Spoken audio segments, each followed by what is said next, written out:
Priyanka, let's start. Okay. Start करू ना? हो स्टार्ट करायचं. ओके. हॅलो एव्हरीवन, मी डॉक्टर प्रियंका आणि मी बेसिकली डेंटिस्ट आहे. मला 4 वर्षाचा एक्सपिरियन्स आहे. सो बँगलोरमध्ये मी अराउंड 2.5 इयर्स पर्यंत प्रॅक्टिस करत होते. आता आम्ही रिसेंटली 6 महिन्यापूर्वी इकडे US मध्ये शिफ्ट झालो.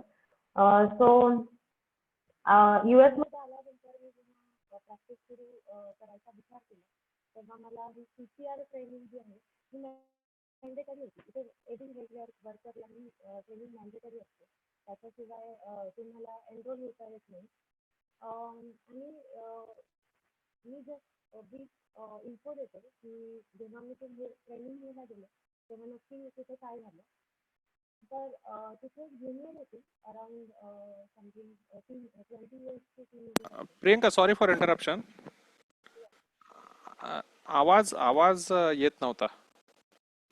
आवाज नाही येत?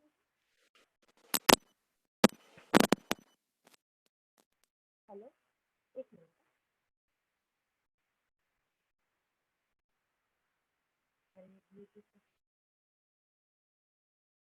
आवाज नहीं आ रहा.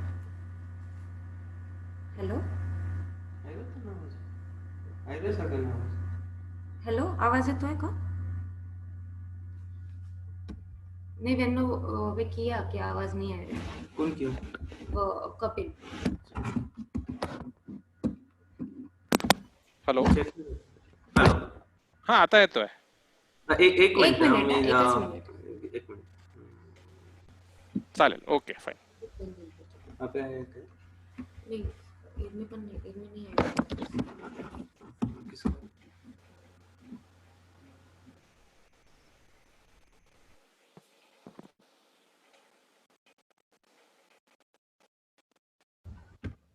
स्टार्टिंग पासून कंटिन्यू करायचं का आता? हा चालेल, काही प्रॉब्लेम नाही. चालेल. ओके. सो मी डॉक्टर प्रियंका ओसवाल. सो मी बेसिकली डेंटिस्ट आहे. मला 4 इयर्सचा एक्सपिरियन्स आहे आणि 2.5 इयर्स मी बँगलोरमध्ये काम करत होते. प्लीज, मी हे फर्स्ट टाइम असं काहीतरी प्रेझेंटेशन किंवा सेशन घेते. मला खरंच काहीच एक्सपिरियन्स नाही आहे बोलण्याचा वगैरे. सो मला प्लीज सांभाळून घ्या काहीही चुक्या झाल्या तरी. सो मी रिसेंटली 6 महिन्यापूर्वी इकडे शिफ्ट झाले आणि इथे आल्यानंतर मला जर प्रॅक्टिस चालू करायची आहे तर मला ही जी CPR ट्रेनिंग आहे ती घेणं मॅन्डेटरी आहे. म्हणजे मोस्टली सगळ्याच हेल्थ केअर वर्कर्सना ही ती घ्यावी लागते. पण द बेस्ट थिंग वॉज, मी जेव्हा ती ट्रेनिंग घ्यायला गेले तेव्हा तिथे एक साधारण टीनेजरची मुलगी होती, 20 इयर्सची वगैरे असेल. आणि मला प्रश्न पडला की ती का घेते ही ट्रेनिंग. सो तिला मी विचारलं की why you are taking this training. So she was like, I'm hosting one trip. I'm head of that trip. So I need to get this certificate. एवढा अवेअरनेस आहे CPR बद्दल. आणि त्या सरांनी सांगितलं की इथे खूप लोक येतात आणि ही ट्रेनिंग रिसेंटली 2018 मध्ये सुद्धा लाईक 3-4 स्टेट्समध्ये त्यांनी जाऊन कॅम्पेन्स घेतले आणि इथे भरपूर अवेअरनेस आहे CPR ट्रेनिंगचा. सो मला असं वाटतं की आपल्या कंट्रीमध्ये पण ह्याचं कॅम्पेन्स किंवा ही ट्रेनिंग जास्तीत जास्त द्यायला हवी, कारण ही खूप इम्पॉर्टंट ट्रेनिंग आहे. कारण CPR म्हणजे बेसिकली काय होतं की कार्डियाक अरेस्ट 4 to 5 मिनिट्समध्ये ब्रेन पूर्ण डॅमेज होतो. म्हणजे त्याचे सेल्स डॅमेज व्हायला स्टार्ट होतात आणि 10 मिनिट्समध्ये पूर्ण खेळ संपलेला असतो. तेव्हा अशा स्थितीमध्ये तुम्ही वेट नाही करू शकत की कधी तुम्ही ॲम्ब्युलन्सला फोन करणार आणि कधी ते येणार. सो तेव्हा तुम्हालाच काहीतरी हातपाय चालवावे लागतात. So I just start with this. This is the certificate approved by American Heart Association. माझा आवाज येतोय ना? हो, आवाज येतोय. Okay. थोडा लो आहे. मोठा होऊ शकतो का? If not a problem. आवाज येतोय तसा. आवाज कमी आहे रेवन. नाही, इश्यू नाही आहे, आवाज येतोय, नॉट अ प्रॉब्लेम. येतोय. हो आता येतोय का आवाज? हो, आवाज येतो आहे, पण थोडा हा कमी हा आहे, बट कमी दॅट शुड बी फाईन. या, वी शुड कंटिन्यू. या. Okay. So moving on to next slide. So yeah, this is an initiative to save lives. So let's be a lifesaver. So basically, what is CPR? So it is a cardiopulmonary resuscitation. खूप I know खूप अवघड medical term आहे, पण cardio म्हणजे basically heart, pulmonary म्हणजे एक lung, आणि resuscitation म्हणजे टू रिकवर. सो जेव्हा हार्ट आणि लंग्स बंद पडतात, तर त्याला जेव्हा आपण रिकवर करतो, तर या प्रोसेसला बेसिकली आपण CPR असं म्हणू शकतो. इथून पुढे खूप मेडिकल टर्म्स येतील किंवा अशा खूप डेंजर टर्मिनॉलॉजी येतील, पण घाबरून जाऊ नका. खरंच ही खूप इझी आणि सिम्पल टेक्निक आहे. फक्त मी डिटेलमध्ये तुम्हाला इन्फॉर्मेशन द्यायची म्हणून मी हा प्रेझेंटेशन पूर्ण बनवला आहे. तसं तर हा व्हिडिओ मी 10 मिनिटांमध्ये पण समजू शकते, पण तुम्ही हे CPR का करताय, याचं महत्व काय आहे आणि हे केल्याने काय होतं बॉडीमध्ये नक्की, तर मी हे तुम्हाला व्यवस्थित एक्सप्लेन करून सांगेन.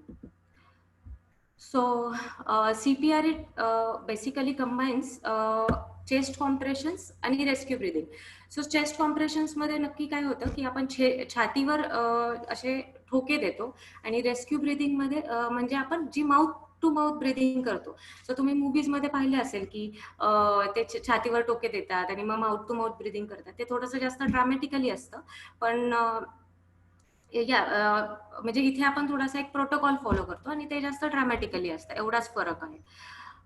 सो CPR मध्ये ते just as I said earlier की ब्रेन, हार्ट आणि ब्रेन लंगचं फंक्शन आपण रिकवर करतो. सो यू नो दॅट हार्टचं फंक्शन काय आहे की तो आपल्या पूर्ण बॉडीमध्ये ब्लड पंप करतो. So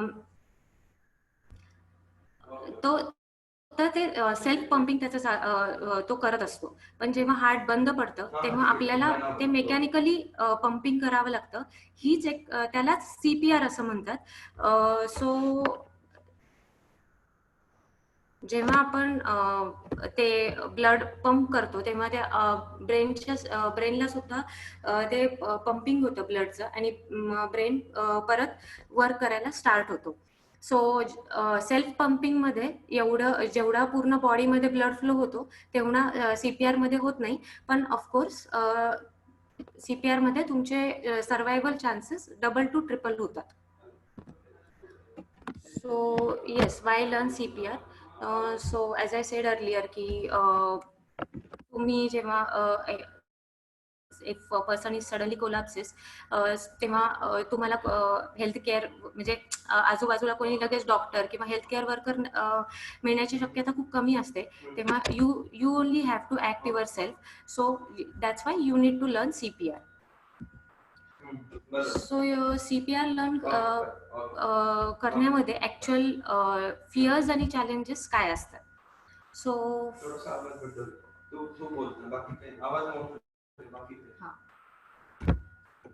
so basically first is fear of disease transmission. जे मोस्टली लोक CPR करण्यामध्ये रिलेक्टंट असतात, कारण त्याच्यामध्ये माउथ टू माउथ ब्रिदिंग द्यावी लागते. सो मोस्टली त्यांना असं वाटतं की माउथ टू माउथ ब्रिदिंग केल्यामुळे मला काही डिसीज तर होणार नाही ना. सो त्याच्यामुळे आणि एक ऑकवर्डनेस सुद्धा असतो त्या गोष्टीमध्ये. पण आता रिसेंट स्टडीजमध्ये हँड्स ऑन CPR एक नवीन कन्सेप्ट आली आहे.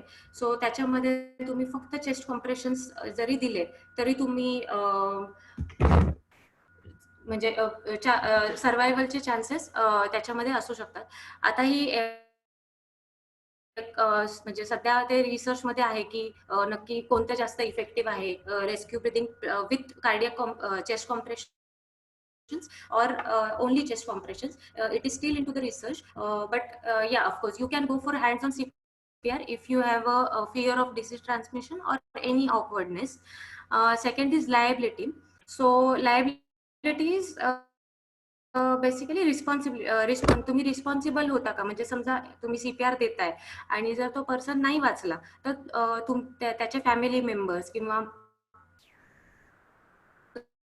तुमच्यावर ऍक्च्युली रिप ब्रेकेज होण्याचे असतात.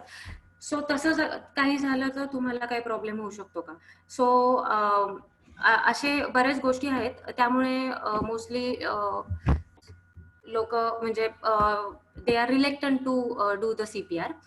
सो आजपर्यंत अशी कोणतीही केस कोणत्याही व्यक्तीच्या अगेन्स्ट झालेली नाहीये की CPR दिला आणि त्याच्या अगेन्स्ट कोणी केस केली, असं काहीही झालेलं नाहीये. So this fear is also ruled out. Third is unsure of skills, but I guess after this training, I'm sure की you'll be trained and trained into skills. So हा सुद्धा fear I guess rule out होतो. You might hurt or kill the patient. So it goes in hand in hand. So जेव्हा तुम्ही CPR देतात, as I said की रिप सुद्धा breakage होऊ शकतात. So but obviously something is better than nothing. Rib जरी break झाला तरी त्याला तो पेशंट नंतर त्याची ट्रीटमेंट घेऊ शकतो. पण जर तो जिवंतच नाही राहिला तर त्याचा काहीच फायदा नाहीये. So staying alive is more important. So you can go for CPR. So this is also this fear is also ruled out. The fifth is unsafe scene. Unsafe scene हा एकच फिअर आहे ज्याच्यामध्ये it is acceptable to not to do CPR. Unsafe scene म्हणजे fire असेल किंवा एकदम रस्त्यामध्ये अचानक रस्त्याच्या मध्यभागी जर एखादा पेशंट कोलॅप्स झाला आणि तेव्हा ट्रॅफिक असेल आणि कार्स वगैरे किंवा ऍक्सिडेंटची भीती असेल अशा ठिकाणी, किंवा खूप अंधार आहे आणि तुम्ही त्या केसमध्ये स्वतःलाच जर इंजर करून घेणार असाल तर त्याच्यामध्ये त्या केसमध्ये काही पॉइंट नाहीये CPR करण्यामध्ये. So it is acceptable to not to do CPR.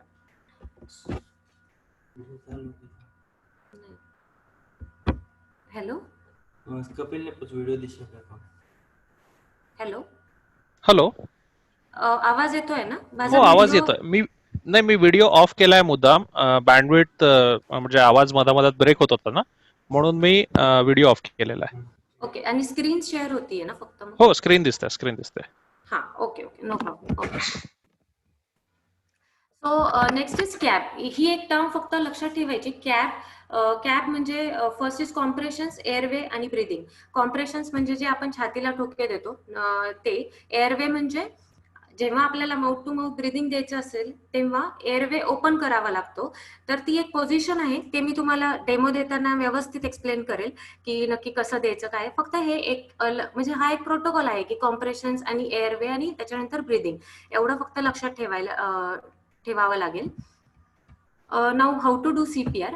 ही एक 4-5 स्टेप्स आहेत जे तुम्हाला फॉलो करावे लागतात. सो CPR ही अशी एक प्रोसेस आहे की याच्यामध्ये तुमच्याकडे टाइम नाहीये की तुम्ही काय करायला पाहिजे, की ह्याच्यानंतर तुमचा काय रोल आहे वगैरे. तुम्हाला याच्यामध्ये क्विक ऍक्शन करावी लागते. तुमचा प्रेझेन्स ऑफ माइंड खूप मॅटर करतो या गोष्टीमध्ये. तुम्ही स्वतः पॅनिक होऊन चालणार नाही इथे. जेव्हा एखादा पर्सन कोलॅप्स होतो तेव्हा first step you need to do is की एन्श्योर की सेफ सीन आहे की नाही. Second is you need to call to the ambulance, like 102. It's written as 101. Sorry, it's a mistake actually. 102 it's the number. So you need to call an ambulance. या केसमध्ये जर तुमच्या बरोबर कोणी दुसरं माणूस असेल तर त्याला तुम्ही सांगू शकता की तू 102 ला कॉल कर and ask them to get an EAD. So EAD is basically electronic machine which is use to give the shock. So ते सुद्धा मी तुम्हाला नंतर व्यवस्थित एक्सप्लेन करेल विथ द पिक्चर की नक्की ते कसं असतं आणि ते कसं वर्क करतं. But when you are talking to the means when you are calling to the ambulance, you just need to make sure that they will get the EAD. Obviously the ambulance मध्ये असतं mostly, पण तरी पण you need to make sure that. Then you first of all CPR हे फक्त cardiac arrest मध्ये करतात. हा पॉइंट खूप महत्वाचा आहे जेव्हा पेशंट ब्रीथ नाही करत आहे किंवा इट इज फुल्ली अनकॉन्शियस, तेव्हा CPR तुम्ही त्या पर्सनवर करू शकता. इफ पर्सन इज हाफली ब्रीदिंग और गास्पिंग, तेव्हा CPR ॲडवायजेबल नाही आहे. So first you need to make sure that that patient is not responding. So you just ask that patient, are you okay? Are you okay? If that patient is not at all responding, then just you need to check ki whether it is breathing or not. So to check the breathing तुम्हाला त्याच्या तोंडाजवळ जायचं आहे आणि आपल्याला माहितीये जेव्हा श्वासोश्वास चालू असतो तेव्हा चेस्ट राईज होतो. So you need to just see that whether chest is rising or not. So and जेव्हा तुम्ही तोंडावर जाता तर तुम्ही ते फील सुद्धा करू शकता की ब्रीदिंग होत आहे की नाही. सो ते एक चेक करायचं. ही जी ऍक्शन आहे ती 10 सेकंड पेक्षा जास्त नसली पाहिजे. As soon as you get to know that person is not breathing, you just start with the chest compressions. आता चेस्ट कॉम्प्रेशन्स कसे करायचे हे मी तुम्हाला डेमोमध्ये सांगेल. जस्ट एक प्रोसिजर लक्षात घ्या की तुम्हाला 30 चेस्ट कॉम्प्रेशन्स करायचे आहेत आणि त्याच्यानंतर एअरवे ओपन करून 2 रेस्क्यू ब्रेथ्स द्यायचे आहेत. तर ते पूर्ण मी व्यवस्थित तुम्हाला डेमोमध्ये कसं करतात ते सगळं सांगेल. आणि हे मग 30 चेस्ट कॉम्प्रेशन्स आणि 2 रेस्क्यू ब्रेथ झाले की you again need to do the chest compressions and again 2 rescue breaths like that till you get that EAD machine. When you get that EAD machine, then you need to apply those pads and everything to the patient. You need to start the EAD machine, and then after that shock is delivered, then again you need to start the CPR. So he process तुम्हाला जोपर्यंत एखादी medical care किंवा ambulance जोपर्यंत येत नाही तोपर्यंत तुम्हाला CPR करत राहायला हवंय. तर ह्याच्यामध्ये एक जर तुम्ही एकटे असाल किंवा तुमच्याबरोबर अजून एक जण असेल तर ते तुम्ही कसं मॅनेज करू शकता हे सुद्धा मी तुम्हाला डेमोमध्ये व्यवस्थित एक्सप्लेन करेन. सो चेस्ट कॉम्प्रेशन्स नक्की काय असतात की ते छातीच्या एकदम मध्यभागी तुम्हाला ते चेस्ट कॉम्प्रेशन्स द्यायचे असतात. ते एका मिनिटामध्ये तुम्हाला 100 to 120 कॉम्प्रेशन्स द्यायचे असतात आणि अडल्ट्समध्ये त्या कॉम्प्रेशन्सची डेप्थ जवळजवळ 2 इंचेस असते. इन चिल्ड्रन्स अडल्टपेक्षा थोडंसं कमी पण 2 इंचेस पर्यंतच द्यायची असते. पण इन्फंट म्हणजे 1 वर्षापेक्षा लहान तान्ह्या बाळामध्ये तुम्हाला 1 ते 1.5 इंचेस पर्यंतच कॉम्प्रेशन्स द्यायचे असतात. अँड जेव्हा तुम्ही चेस्ट कॉम्प्रेशन्स देता तेव्हा ते चेस्ट फुल्ली परत रिकॉईल व्हायला पाहिजे. जसं इलॅस्टिक असतं किंवा आपण जेव्हा पंपिंग करतो तेव्हा आपण पंप करतो परत ते रिकॉईल होतो आणि आपण परत पंप करतो, त्याचप्रमाणे आपल्याला ते करायचं आहे. सो नाऊ रेस्क्यू ब्रेथ्स मध्ये 2 मेथड आहेत ओपनिंग एअरवेच्या वगैरे. मी आता डिरेक्टली आय गेस डेमो द्यायला स्टार्ट करते. Kapil, can you please start my video? Yes, sure. I guess video तुम्हाला पण स्टार्ट करता येईल. मी इथनं एक मिनिट. येस, आय गेस आता व्हिडिओ ऑन करा तिथनं. येस, दिसतोय व्हिडिओ दिसतोय.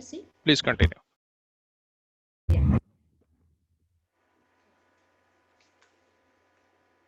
आज मी माझ्या नवऱ्यावरच हे तुम्हाला दाखवणार आहे. माझ्याकडे काही डमी वगैरे नाही. So my husband is only patient. नाही दिसत आटेल आहे. Kapil, can you see him? Hello.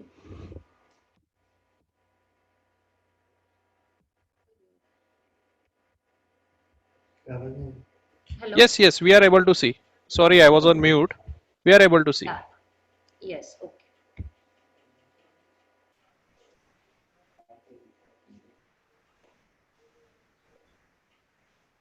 So consider he's totally unconscious now Now, what I will do first is I will ensure that scene is totally safe. Then next is I'll call. Please call 911. I'll just prompt to someone to call that ambulance. Second, then you need to make sure that person is responsive enough. Okay. Hey, are you okay? Hey, are you okay? Like that you have to do. Okay. So if that person is not responding, the next thing you will do is you need to check that it is breathing enough. So how you will check that? You need to just see whether his chest is rising or not. Okay. So if that and just feel it whether he is breathing or not. Now he is not breathing at all. Okay. So what you need to do is giving chest compressions. Okay. So this is his chest. This is so here in the middle of the chest, exactly here. Can you see? Copy.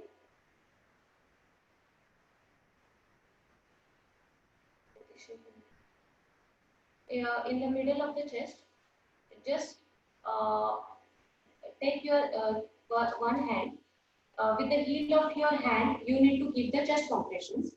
So just put your one hand, then second hand, you have to just intervene in this and give the chest compression like this. 2, 3, 4, 5, 6, 7, 8, 9, 10. आता सध्या मी एवढे जोरात press नाही करत आहे पण you really need to put a lot of pressure when giving chest compressions. So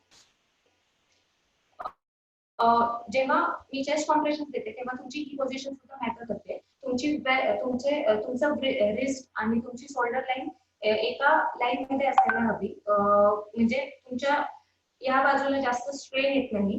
म्हणजे actually तसं काही म्हणजे असं नाहीये की तुम्ही ह्याच पोझिशन मध्ये सीपीआर करायला हवं किंवा असंच करायला हवं. पण ही एक पोझिशन आहे ज्यामुळे तुम्हाला लवकर तुम्ही म्हणजे तुम्हाला फटीग येत नाही आणि तुम्ही जास्त वेळ ते सीपीआर करू शकता.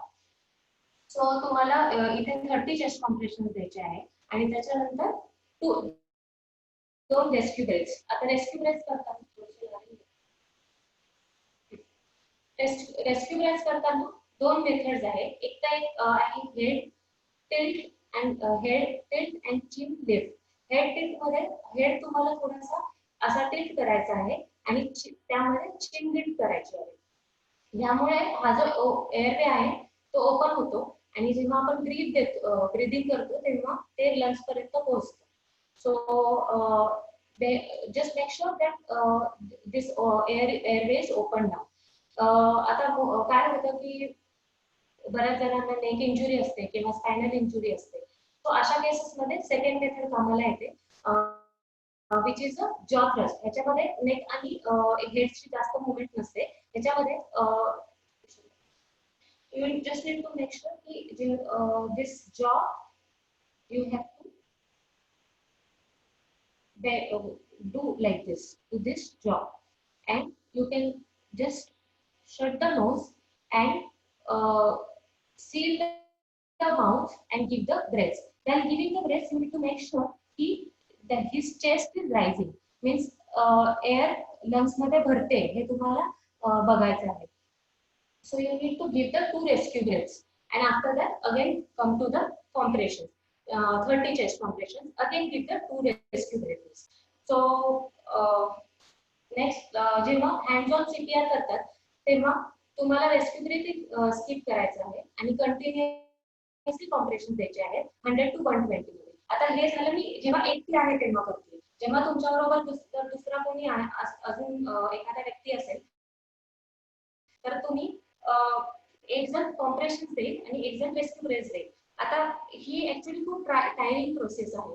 म्हणजे तुम्ही लवकर एक्झॉस्ट होता या गोष्टीमध्ये. तर त्या केसमध्ये एक 30 कॉम्प्रेशन्स झाले की समजा त्याने रेस्क्यू ब्रेथिंग दिला आणि मी परत 30 कॉम्प्रेशन्स दिले की त्याच्यानंतर he will replace me. He will go to that side and I will go to give the rescue breath. So alternatively तुम्ही ते कॉम्प्रेशन्स आणि रेस्क्यू ब्रीथिंग देऊ शकता. आता हे झालं हे झालं अडल्ट मध्ये. चाइल्ड मध्ये सुद्धा तुम्हाला तेच करायचं आहे, फक्त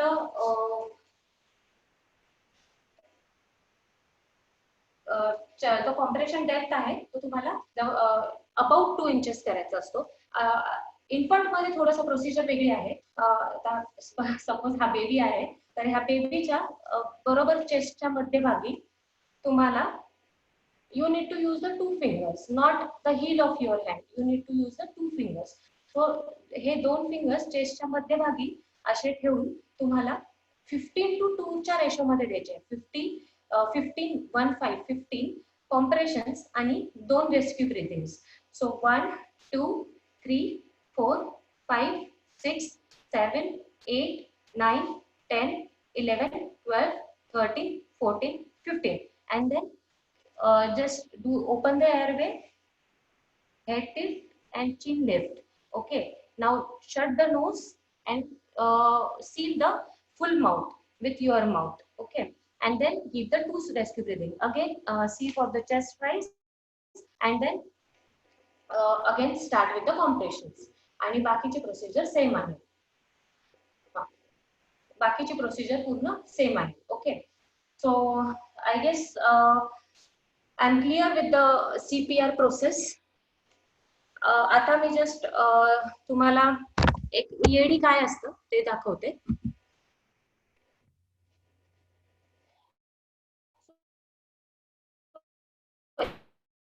EAD shock to the heart. So it is really very easy to use. First, you just need to turn on the device. You need to place the pads on the chest. मध्ये करून दाखवते.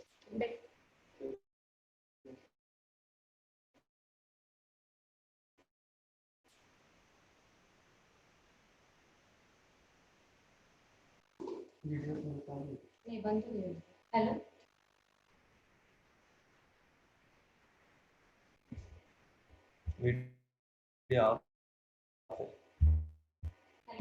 Kapil, can you please Hello. start the video? Can you please start the video? Okay, okay.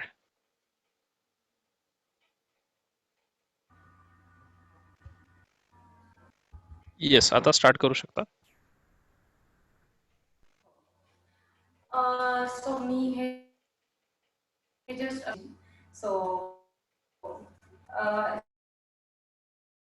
this is just for the demonstration. So आता तुम्हाला हे तर माहिती आहे हे 2 पॅड्स असतात. ह्याच्यामध्ये एक पॅड तुम्हाला चेस्टच्या इथे ठेवायचा आहे या साईडला आणि एक पॅड चेस्टच्या खाली इथे, म्हणजे जिथे तुमचं किडनीचं थोडंसं वरती, म्हणजे you just need to make sure that heart is getting sandwich. Okay, so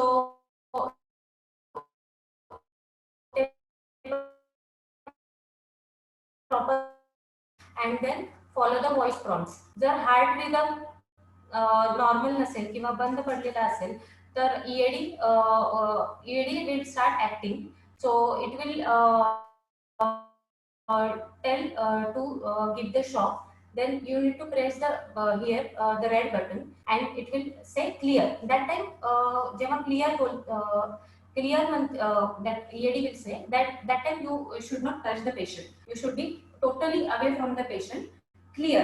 Then shock will be delivered and then again you need to start the compressions. Then EAD will prompt you. If the patient has a heart rhythm and if EAD analyzes that, then you no need to give the shock. You just need to continue with the compressions. Okay. Mostly हे EAD वगैरे ambulance किंवा त्यांच्याबरोबर जे health care worker असतात तेच करतात. पण मी एक जस्ट तुम्हाला इन्फॉर्मेशन की कसं यूज होतं किंवा तुम्हाला कधी गरज पडली कधी यूज करण्याची तर ते जस्ट तुम्हाला एक देऊ लागते.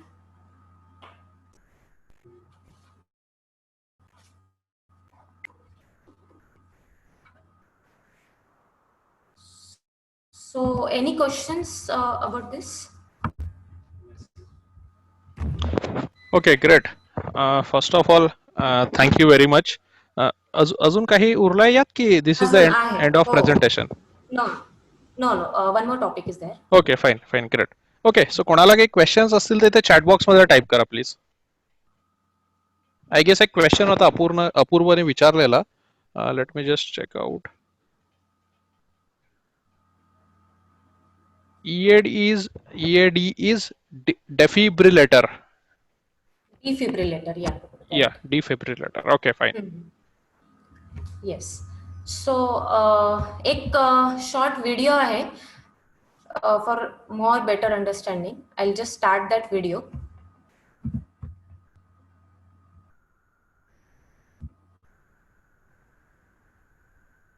So she's checking for responsiveness of the patient and starting with the chest compressions.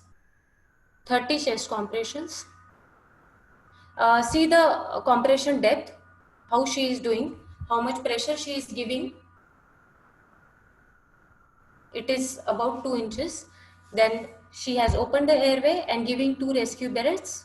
Again, she is starting with the compressions.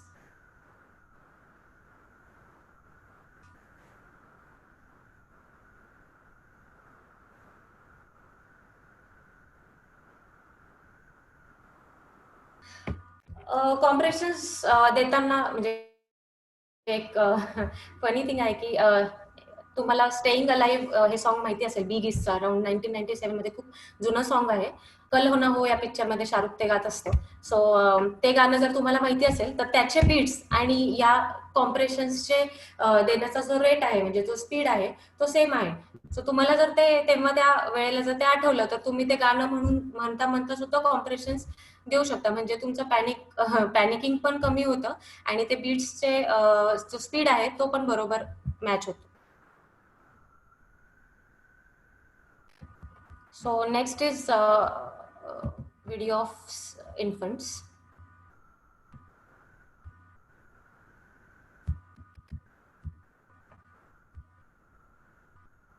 This is for infant. 1 वर्षापेक्षा छोट्या बाळासाठी. You need to use the 2 fingers.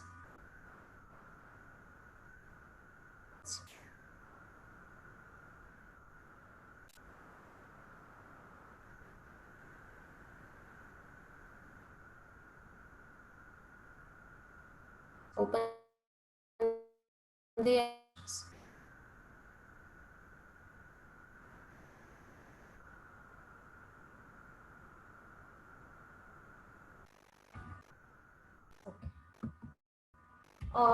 Now moving on to the next topic. It is a choking. This is also a life-threatening situation. तर first thing आपण करतो ती म्हणजे छोट्यापणापासून आपण हेच पाहिलंय की लगेच आपण त्या पर्सनला पाणी देतो किंवा सांगतो की वर बघ किंवा आपण त्याच्या बॅकवर असं थोडंसं टॅप करतो किंवा काय.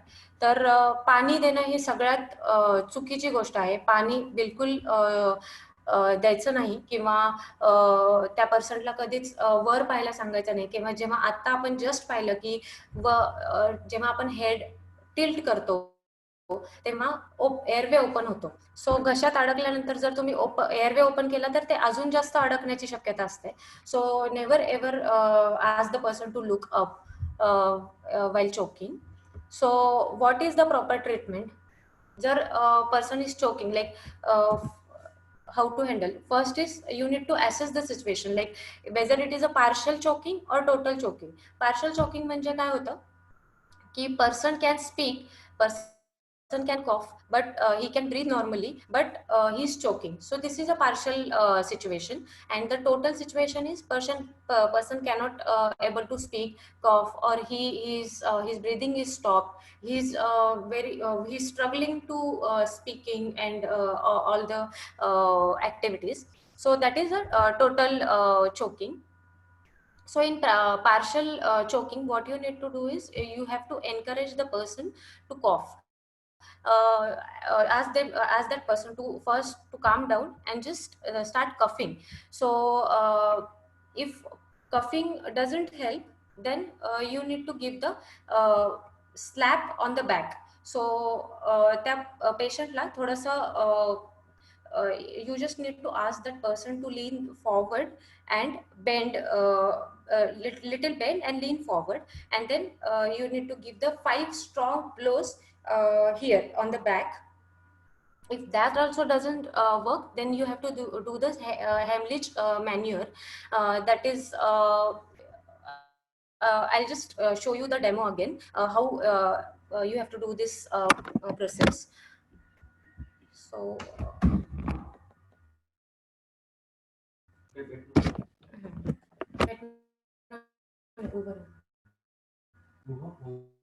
उभं नाही दिसणार.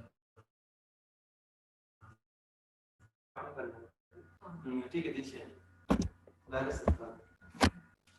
So Heimlich maneuver मध्ये you just need to grab his vest, then belly button आणि lower ribs च्या मध्ये तुम्हाला अशी एक फिस्ट फॉर्म करून आणि त्याला त्याला दुसऱ्या हाताने कपिंग करून you just need to give the abdominal thrust. Abdominal thrust म्हणजे just need to give the compressions like this one. He should bend, and you just need to give the abdominal thrust like this. You need to give the 5 abdominal thrust. Okay. So after that also doesn't work, then you have to lie down the person and start giving abdominal thrust while lying down.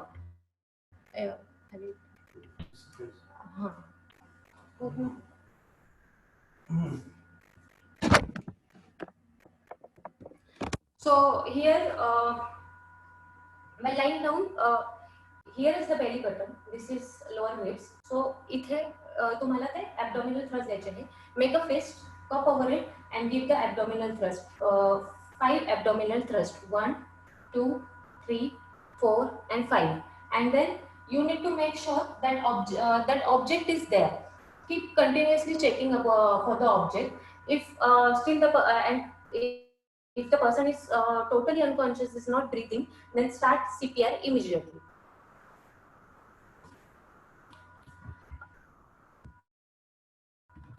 So adult मध्ये आणि child मध्ये ही process same आहे, फक्त infant मध्ये थोडीशी वेगळी आहे. Suppose this is a infant and he suddenly stops he starts coughing, then you need to access that he's choking, he is becoming pale, or he is unresponsive, he is not crying or something. So that time what you need to do is you need to hold that infant in your arm like this. Like this, you need to hold that infant. त्याला असं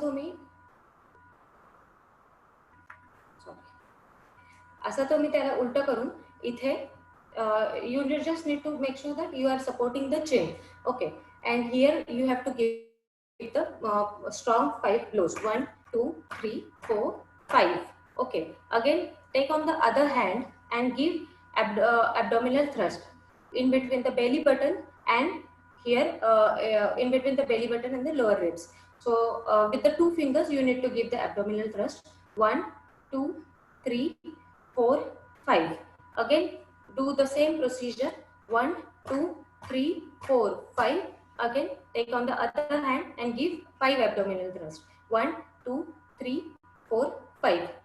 And in between you just need to check for the object in the mouth. Okay, so if that infant becomes unconscious, then you have to start CPR. Now for when you are alone and if you are choking, then what you need to do is you just need to do the abdominal thrust by yourself, like here is a belly button and here are my lower ribs. So you need to again make a fist, up over it, and you need to give like thrust by yourself like this. Okay, and that time call even ambulance also, because right now you are conscious but you never know की जर तुम्ही unconscious झाले तर मग नंतर काय करणार. So before that only you need to call an ambulance. So ते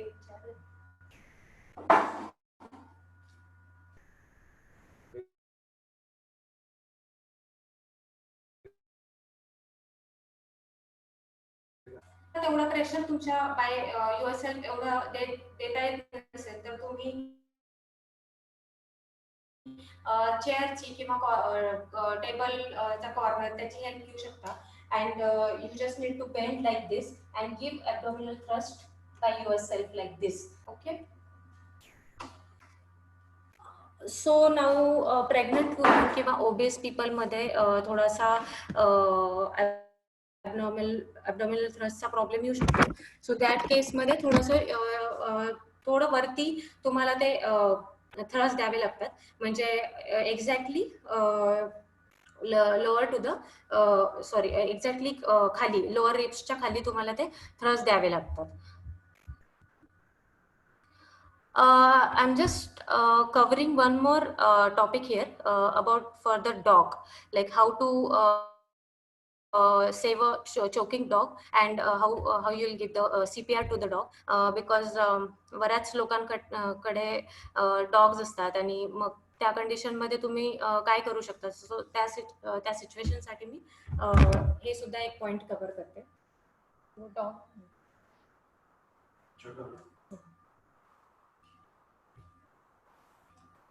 सो माझ्याकडे हा एक असा छोटासा डॉग आहे याच्यावर मी तुम्हाला डेमो देते. So when that I'll just tell you the brief about the anatomy of the dog. So this is the rib cage of the dog here, full, and here is the abdomen. Okay. So when the dog is choking, then you need to grab his abdominal waist like this, and you need to give the thrust like this. 1 2 3 4 5. Okay. So even and if that dog is become unconscious, then जर तुम्हाला त्याला CPR द्यायचा असेल तर again use 2 fingers like this here for small pets, and if the dog is big enough, then you can use the heel of your hand. So here is the heart of the dog. So right side मध्ये त्याला असं झोपून तुम्हाला इथे असा CPR द्यायचा आहे. here like this.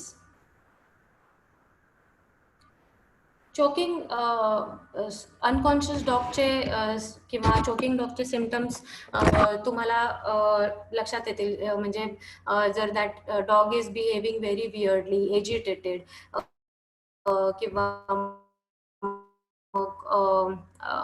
drooling excess saliva, so that time you come to know that that dog is either choking, and if that becomes unconscious, then you need to start the CPR. Okay, any questions? Yes, Priyanka. First of all, thank you very much. Thank you for a very wonderful presentation. And yes, that demo exceptional one. Like खूप छान होता. Like yes, you did it on Harshal. So it was like wonderful demo. I guess hope everyone must have got some basics out of it. Yes, कोणाला काही questions आहे ते chat box मध्ये enter करू शकता. एक question होता. Yes, regarding CPR only. Can we cover the mouth while giving respiration, that process, just to reduce the risk or like that? Sorry, मला क्वेश्चन्स नाही कळलं. नाही, क्वेश्चन असा होता, रुमाल किंवा कपडा कॅज्युअलिटीच्या तोंडावर ठेवून माउथ टू माउथ रेस्पिरेशन देऊ शकतो का, just to reduce the risk? नाही, तसं मग ते तुम्ही म्हणजे तुम्ही नेमकं काय करता, तुम्ही एअर लंग्स मध्ये भरण्याचं काम करताय. जर तुम्ही माउथवर जर रुमाल वगैरे टाकला तर तुम्ही ती एअर कशी ट्रान्सफर करणार? सो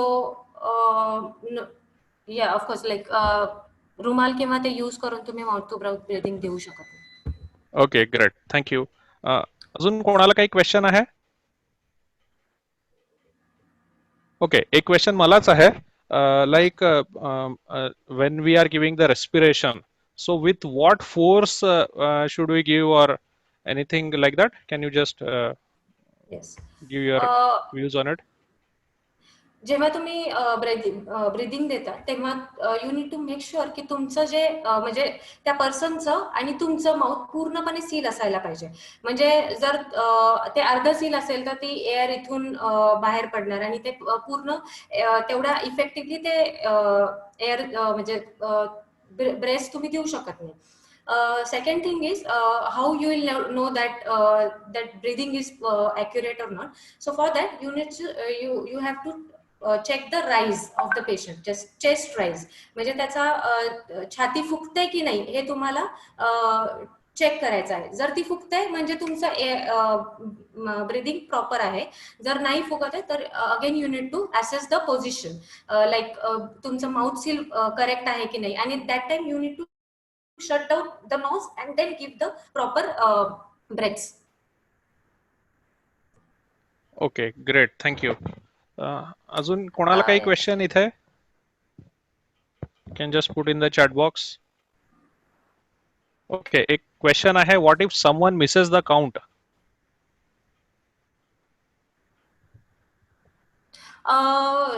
ठीक आहे, म्हणजे ती ऍव्हरेज मध्ये 30 ते 40 पर्यंत तुम्ही ते करू शकता. या ऑब्व्हियसली जेव्हा तुम्ही पॅनिक तुम्ही सुद्धा तेवढे पॅनिक असता आणि तुम्ही तेवढं काउंट मध्ये नाही एवढं करू शकत, पण 30 ते 40 रेंज मध्ये जरी तुम्ही दिले तरी ते चालतं. इट इज नॉट लाईक की तुम्ही 30च द्यायला पाहिजे असं काही नाहीये.